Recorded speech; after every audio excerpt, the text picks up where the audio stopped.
Of presidential candidates from CCM party goes up to 23.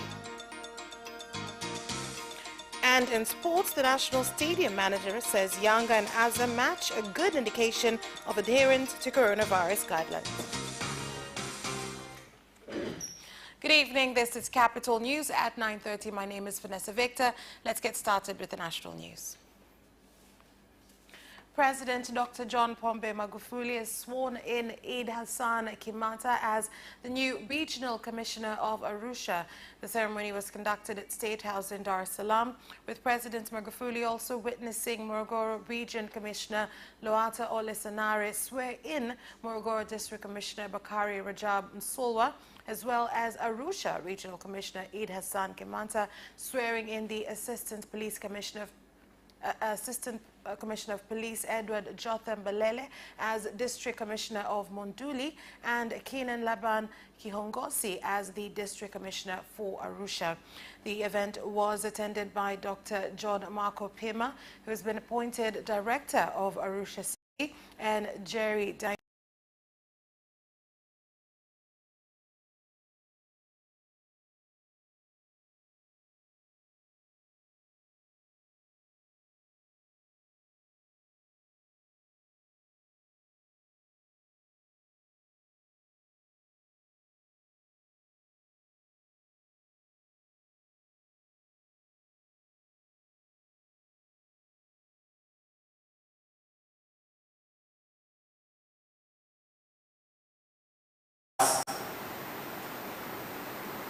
wana tendency ya kutokulizika na hizo nafasi, wanashindwa kuelewa miaka bado ipo mingi sana.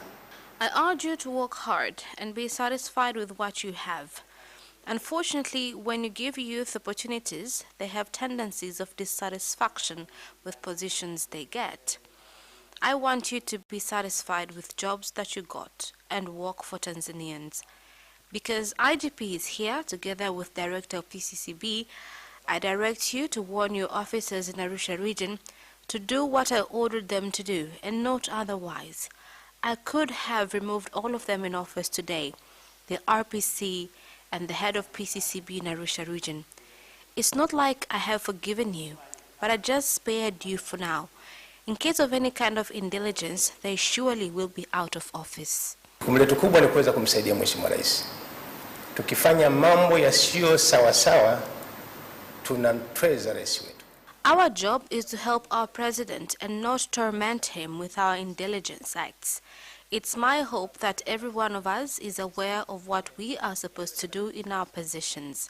Let us respect each other, regardless of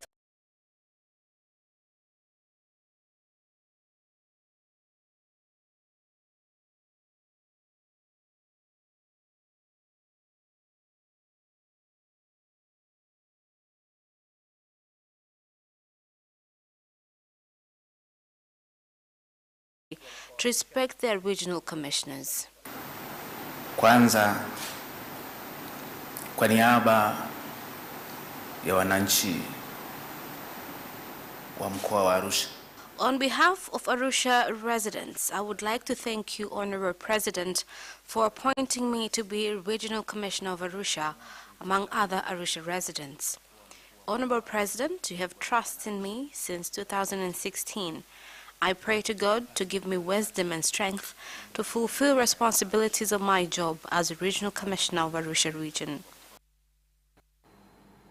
The number of presidential candidates for Chama cha Mapinduzi CCM party in Zanzibar has reached 23 after 8 candidates collected forms today, with the number expected to go up higher.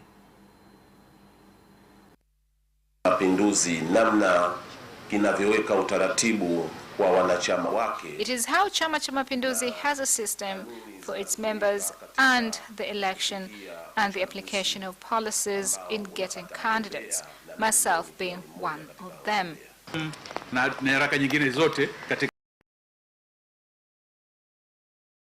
I was able to get this form.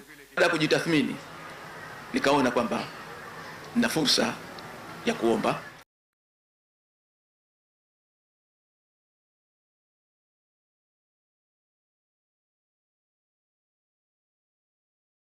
Applying to contest for the Zanzibar presidential seat is the highest position in leadership in our Chama cha Mapinduzi party, a party that has a system of leadership handover. Chama cha Mapinduzi, viongozi wake wote.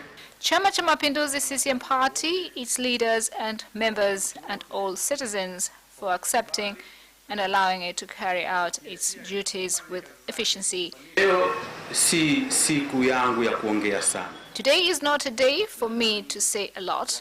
The time shall come. I commend my party, Chama cha Mapinduzi, and on democracy, which has enabled me to take a form. If the party enables and approves of me, then I will be able to represent it in the 2020 election. And the government is continuing to improve road and aviation transport infrastructure in lake zone areas in order to develop the tourism sector and increase the number of tourists who visit the country to 2.5 million by 2025. This was said by Chief Secretary Ambassador John Kilyazi when launching the new MV Rubondo ferry and chimpanzee tourism at MWANZA area in Geita region.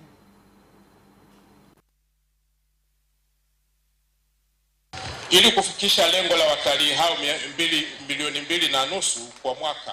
To reach the target of 2.5 million tourists per year, the fifth phase government has been taking various steps in fulfilling this objective, some of which include the revival of our national airline corporation as well as buying of new aircrafts. Kivuko hiki kimegharimu jumla ya fedha za Kitanzania shilingi bilioni 2.3.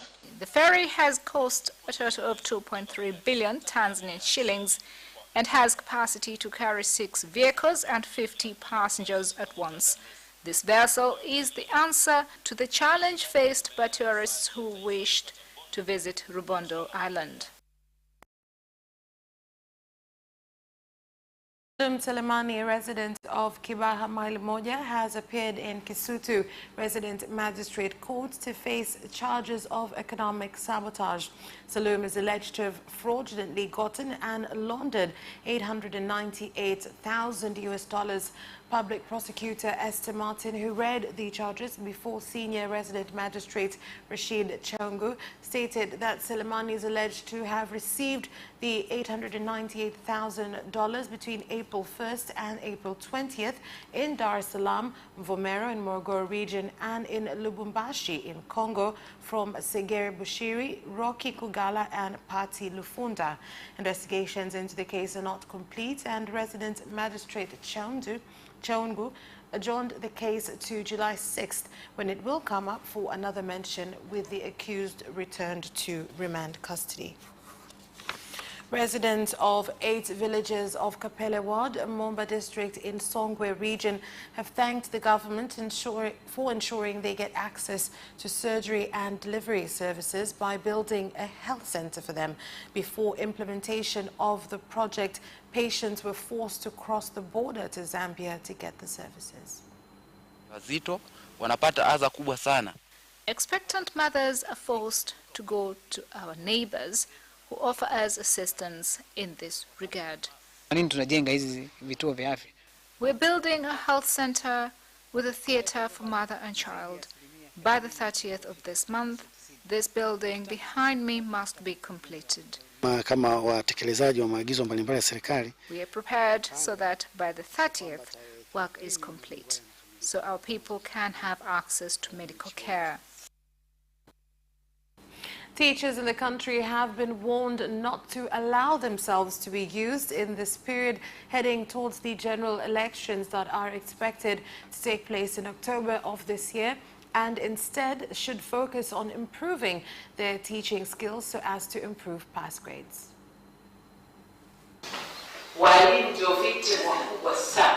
Teachers are victims most affected.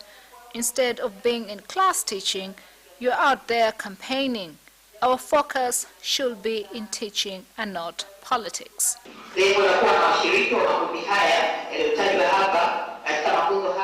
This is to empower them with the skills to apply the syllabus, which promotes efficiency.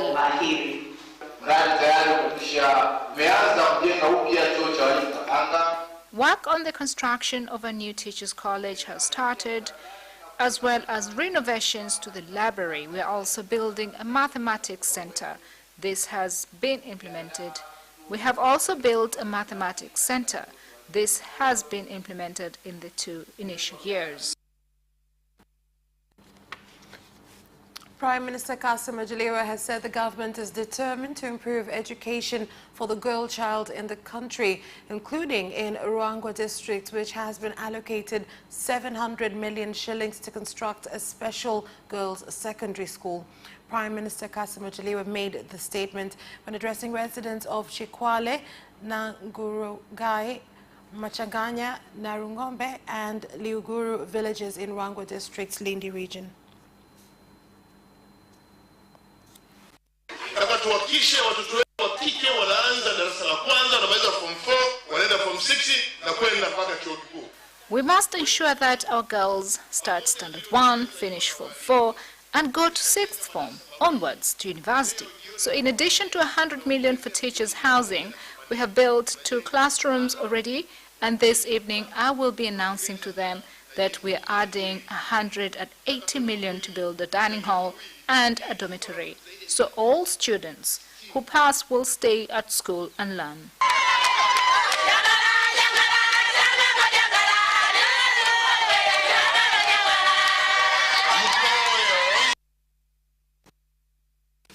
Refugees from Burundi and the Democratic Republic of Congo in KIGOMA region have said that they are ready to go back to their countries if the right preparations are made and if they are assured that they will be peaced so that they can participate in the development of their countries.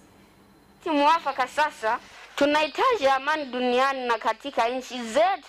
are in need of peace now in the world, but also in our countries more than at any other time, so we can go back to our countries.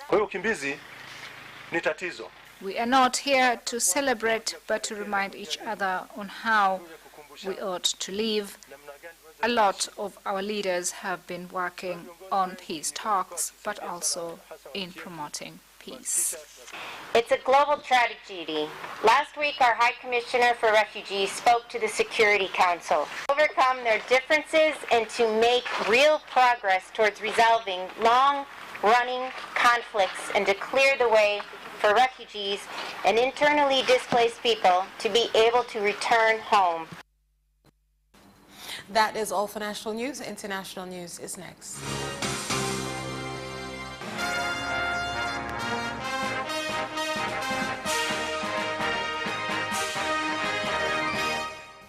And in international news, opposition parties in Uganda have opposed the Election Commission's guidelines, which direct parties to conduct campaigns via radio and television instead of holding public rallies.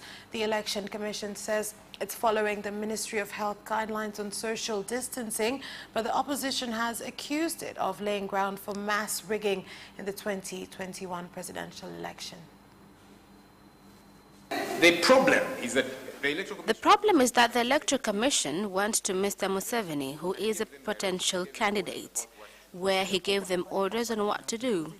That was where the problem began, because they did not involve other important stakeholders of election processes.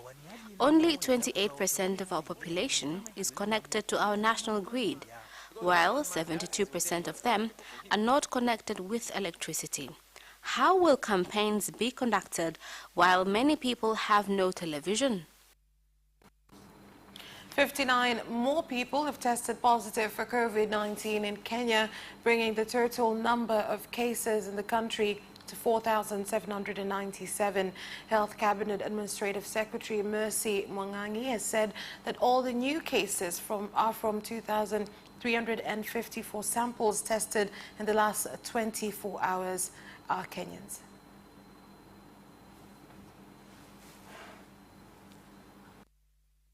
We're aware that counties such as Nairobi, Mombasa, Busia and Kajiado continue to experience an upsurge of infections.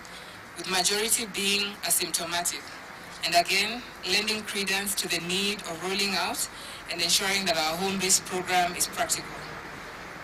The success of this program, nonetheless, will require the active participation of each and every one of us, starting with the patients to the caregivers at home. We would like to appeal to all Kenyans to embrace the containment measures because these are crucial in terms of curtailing community spread and suppressing the pandemic. With regard to our current COVID-19 numbers, today we have recorded 59 positive cases from a sample of 2,354 samples tested within the last 24 hours. The International Criminal Court has begun hearing an appeal by the UN Tribunal's chief prosecutor against last year's acquittal of former Ivory Coast President Laurent Gbagbo on charges. Her appeal submission that the court erred in clearing Gbagbo and his right-hand man Charles Blegude of allegations of post-electoral violence in 2010 and 2011 in which about 3,000 people died. Laurent Gbagbo is the first former head of state to be tried by the ICC, had spent 8 years behind bars at The Hague. That is all for the international news. We'll be back with business news after this break.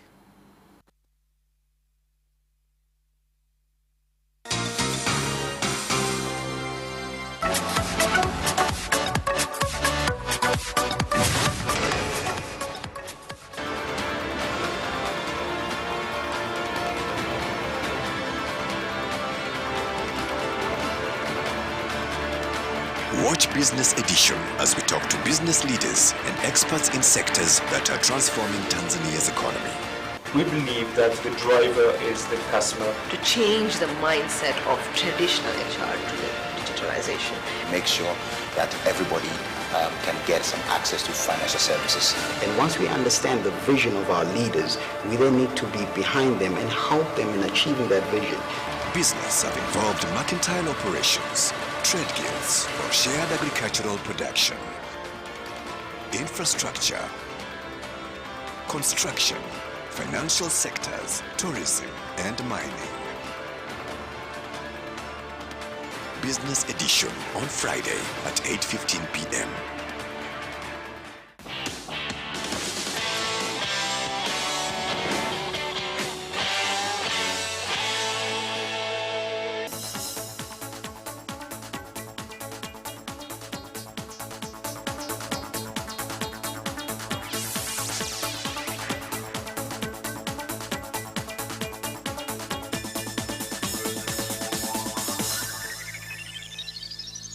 Welcome back, and now in business news. Trading activities at the Dar es Salaam Stock Exchange have continued to improve as local and foreign investors have started to buy shares listed at the stock market due to improvement of the business climate, which had been affected by the coronavirus pandemic. The government has done a tremendous job in providing guidance not only to Tanzanian investors, but even foreign investors, a move that has cross-cut excel in growth in trade as well as stock exchange. The Business Registrations and Licensing Agency BRELA's made major changes to its registration and licensing system for companies so as to enable customers to access the service without physically having to go to agencies' offices. Currently, we are reviewing the system to make it better with more speed, accuracy and efficiency to allow any person to register their companies easily online. Small traders in Dar es Salaam have said identification cards issued by President Dr. John Magufuli, which enabled them to conduct business activities without being harassed, have expired and that they now need new ones. Previous IDs have expired. What we need is to confirm with the government on what is the way forward, because we only want to abide with the government directives. Again, we are not sure of our fate as small-scale traders. We are not sure of what will happen to us after elections. And that is all for Business News. Sports is next. Away first time, good start from Bolt. Bolt leading a moment of going away. Gay trying to go with him, and he's being dragged through the second place, but he's going to win it by 2 meters. Away first time, good start from Bolt. Bolt leading a moment of going away. Gay trying to go with him, and he's being dragged through the second place, but he's going to win it by 2 meters.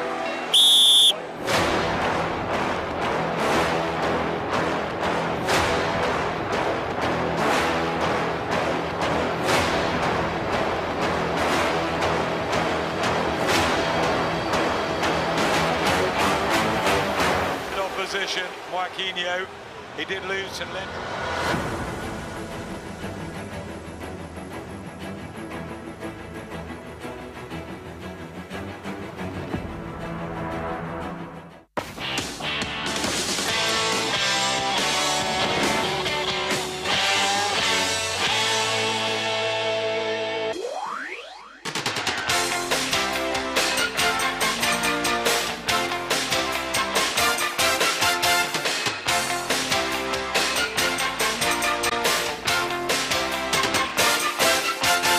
And now in sports.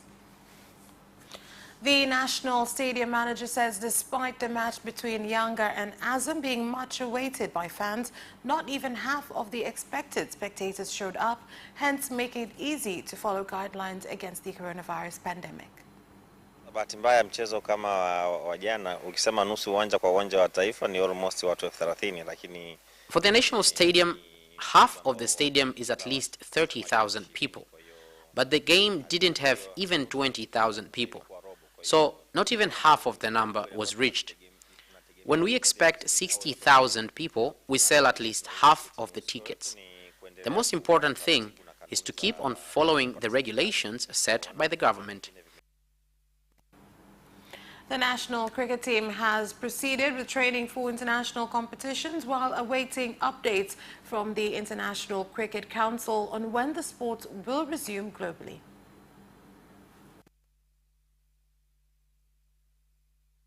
Mwishowe tutakuwa na kikosi cha vijana 16. In the end, we will have a squad of 16 players. 14 will qualify for the tournament and 2 will be reserves in case of any injuries. Currently we have 30 players. The competition was to take place next month, but now the ICC have told us it will take place in January. Arsenal midfielder Matteo Guendouzi has escaped punishment from the FA despite being caught on camera grabbing Brighton's Neil Maupay by the throat. The Gunners succumbed to a surprise defeat at the hands of Brighton at the Amex Stadium on Saturday afternoon, with Lewis Dunk and Maupay finding the net to complete a stunning turnaround for the hosts after Nicolas Pepe's second-half opener. Arsenal goalkeeper Bernd Leno was forced to leave the pitch on a stretcher after a collision with Maupay earlier in the contest, which provoked a strong reaction from Guendouzi. The Frenchman appeared to accost the Seagulls striker after he had tried to apologize to Leno, but the incident was not picked up by match official Martin Atkinson. The two men clashed again after the final whistle, with Guendouzi clearly seen grabbing Maupay by the neck in replay footage as frustrations boiled over. Inter Milan striker Romelu Lukaku equaled Samuel Eto'o's records in his side 2-1 narrow victory against Sampdoria in Sunday's Serie A game. The Belgium international opened the scoring for the Black and Blues in the 10th minute of the game after he was set up by Christian Eriksen. The strike is the 18th league goal of the former Manchester United and Everton striker, thus becoming the 7th Inter player to reach the 18-goal mark in a single Serie A campaign, after Cameroon legend Samuel Eto'o, Mauro Icardi, Diego Milito, Zlatan Ibrahimovic, Christian Vieri, and Ronaldo. Moments after the half-hour mark,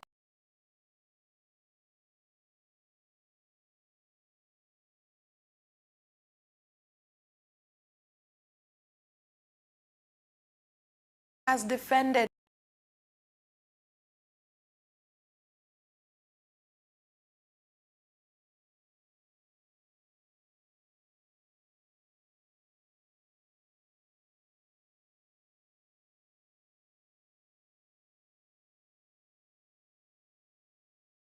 Hard playing style could force Kane to concede sports. After analyzing the England international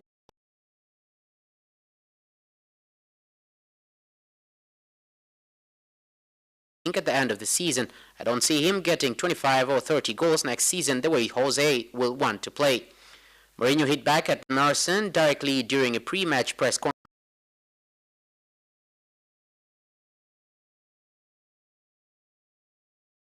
of his ability to maximize the output of top attacking players. And that sports item ends our news bulletin. On behalf of everyone who worked to bring you this bulletin, my name is Vanessa Victor. Thank you for watching and have a good night.